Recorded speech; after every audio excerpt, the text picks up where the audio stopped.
Alhamdulillahi Rabbil Alamin. Nahmaduhu wa nasta'inuhu wa nastaghfiruh wa na'udzu billahi min shururi anfusina wa min sayyiati a'malina. May yahdihillahu fala mudilla lahu wa may yudlil fala hadiya lahu. Anak-anakku sekalian, siswa-siswi cadangan nomor 8 dan juga pemirsa dimanapun Anda berada. Tanpa terasa, hari ini kita telah memasuki hari ke-28 di bulan suci Ramadan. Tamu agung sudah berada di ambang pintu untuk pamit meninggalkan kita. Di sisa waktu yang sangat sempit ini, mari kita kerahkan seluruh sisa tenaga kita. Jangan sampai semangat ibadah kita justru mengendur di garis akhir. Untuk itu, mari kita bermuhasabah di akhir Ramadan ini. Seperti yang diriwayatkan dari Aisyah radhiyallahu anha berkata, Rasulullah Shallallahu alaihi wasallam ketika memasuki 10 hari terakhir di bulan Ramadan, beliau mengencangkan sarungnya. Beliau juga menghidupkan malam-malam tersebut dengan ibadah. Beliau juga membangunkan istri-istrinya untuk beribadah. Hadis riwayat Bukhari dan Muslim. Para pemirsa dimanapun yang berada, jangan khawatir terkait ibadah kita. Kenapa? Karena sesungguhnya setiap amalan itu tergantung bagaimana akhirnya. Wa innamal a'malu bil khawatimi. Hadis riwayat Bukhari.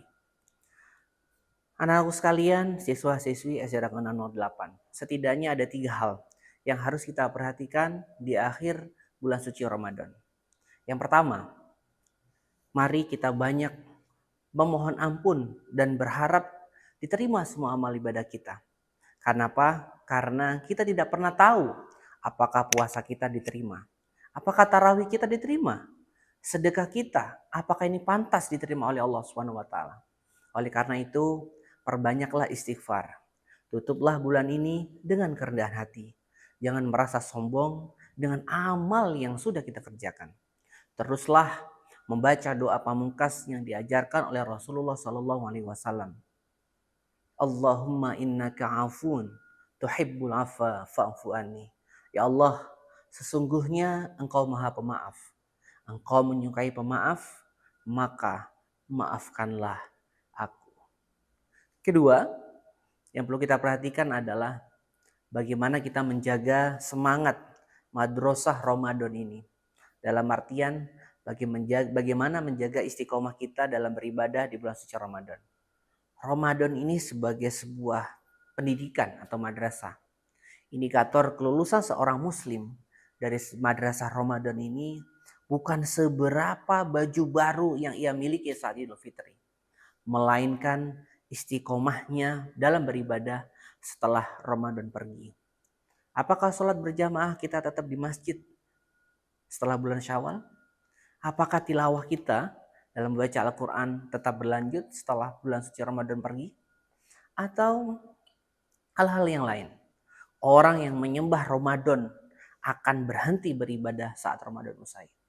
Tetapi orang yang menyembah Allah akan terus beribadah.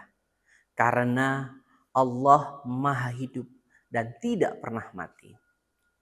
Menjaga semangat Ramadan atau istiqomah ini sesuai yang disampaikan oleh Allah dalam firman-Nya surat Hud ayat 112. Bagaimana kita menjaga istiqomah?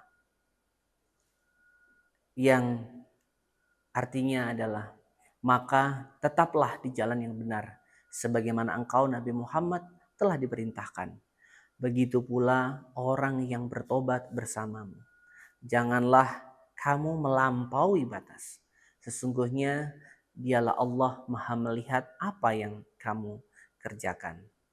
Dan satu hal amal yang paling dicintai oleh Allah SWT adalah amal yang terus menerus. Ahabul a'mali illa Allahi adwamuha wa inqala.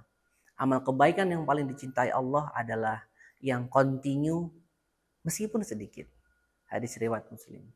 Dan yang terakhir, yang ketiga yang perlu kita perhatikan adalah bagaimana kita harus membersihkan diri dengan zakat fitrah.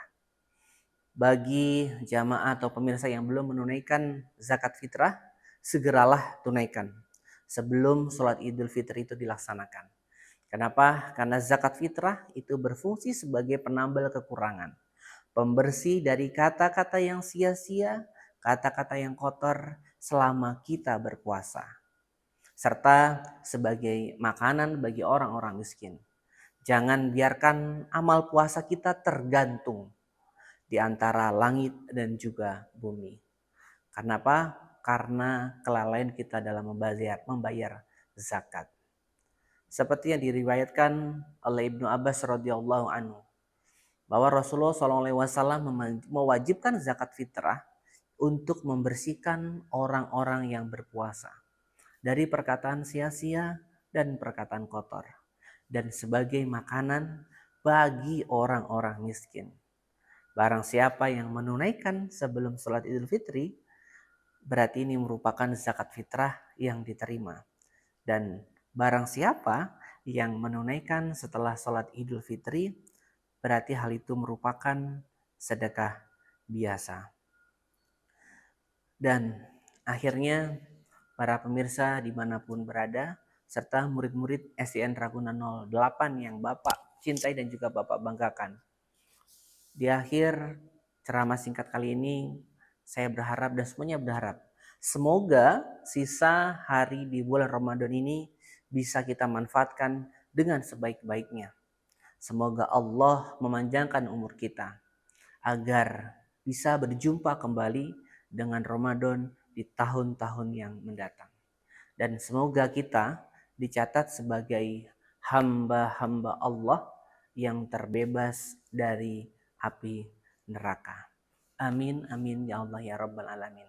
Akhirul kalam, wabillahi taufiq wal hidayah. Wassalamualaikum warahmatullahi wabarakatuh.